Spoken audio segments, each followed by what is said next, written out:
둘리에 가끔 그런 내용 나오죠. 아, 흰쌀밥에 신김치 하나 착 얹어 먹고 싶다. 흰쌀밥에 해만조가 올려서 먹고 싶다. 이거 정말 한국 사람들이 하면 듣기만 해도 군침이 도는 소리예요. 근데 이걸 다이어트 할 때 먹지 말라고? 구독과 좋아요 부탁드립니다. 안녕하세요. 살 빼주는 남자 살빼남입니다. 여러분, 흰쌀밥 정말 참 맛있죠? 근데 이걸 다이어트 할 때 먹지 말라고 하니까 너무 괴로울 것 같아요. 그리고 사실 임상을 보다 보면 밥을 안 먹고 다른 것만 먹는데 오히려 살이 더 많이 쪄서 오시는 분들도 굉장히 많습니다. 또 쌀이라는 게 우리 민족의 주식으로 우리가 정말 몇백 년을 먹어온 그런 음식이에요. 과연 그런 음식을 다이어트를 한다고 해서 아예 안 먹고 평생 동안 버틸 수 있을까요? 그리고 그게 우리 건강에 과연 정말 좋은 게 맞을까요? 저는 아니라고 생각합니다. 다이어트를 할 때도 어느 정도 밥을 먹으라고 거의 항상 권유를 드리고 있어요. 그러면 밥을 먹을 때 어떻게 하면 조금이라도 살이 덜 찔 수 있는지 오늘 그 방법을 한번 알려드리도록 하겠습니다.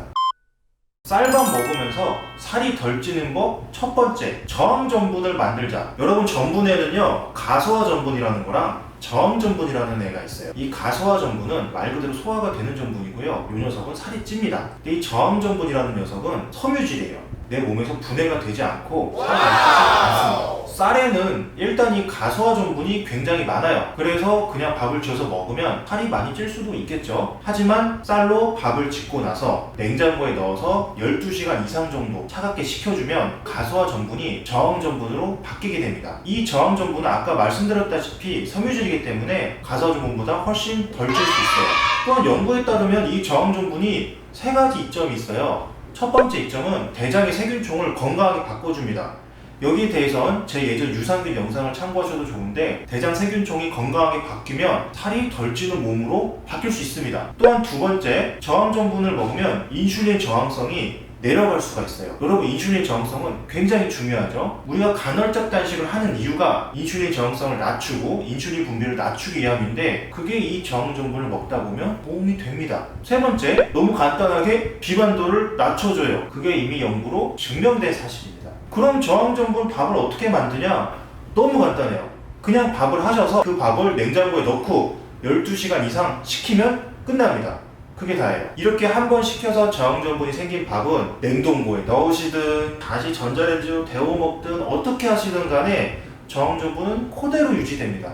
따라서 그냥 식히기만 하면 끝나는 거고요. 보관 어떻게 하시든 다시 데워 먹든 아무 상관이 없는 거예요. 정말 간단하죠? 그리고 여기에 한 가지 더, 코코넛 오일 같은 식물성 오일을 밥을 하기 전에 조금 넣어서 밥을 하시면 그 효과가 좀 더 극대화됩니다. 하지만 제가 이미 해봤는데 이 식물성 기름이나 이런 것들을 밥에 넣고 하다 보면요, 아무래도 밥솥이나 이런 고무 패킹 같은데 조금 영향이 좀 있어요. 제가 특히 밥솥에 좀 더러워지는 것은 많이 예민해서 설거지를 할 때 제가 손으로 다 느껴지는데, 저는 그거는 조금 생각을 해보시길 권유드릴게요.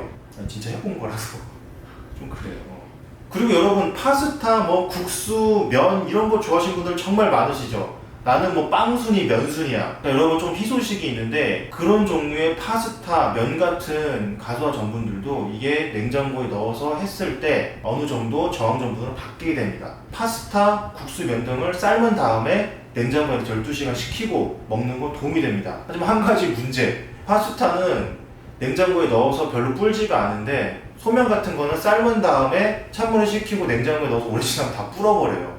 그래서 별 소용이 없죠.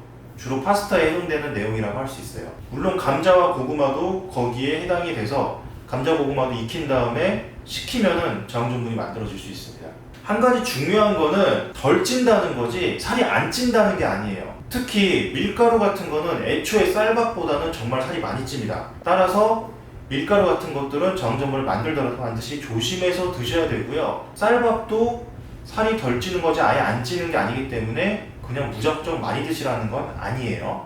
마지막으로, 도정을 많이 해서 백미에 가까울수록 살이 더 많이 찝니다. 원래 쌀은 어떻게 되어 있죠? 현미죠. 거기서 도정을 해서 껍질을 계속 깎아내다 보면은 백미가 되는 건데, 이렇게 많이 깎아내서 흰색에 가까울수록 살이 더 잘 찌게 됩니다. GI 지수라고 해서 혈당 지수를 나타낼 수가 있는데요, 백미밥은 GI 지수가 70에서 90선이고요 현미밥은 60선이에요. 이 GI 지수가 높을수록 살이 더 잘 찌는데, 백미밥은 확실히 살이 더 많이 찐다고 할 수 있습니다. 따라서 여러분, 백미밥보다는 현미나 보리 등을 섞어서 드시면 살이 굉장히 덜 찐다고 할 수 있어요.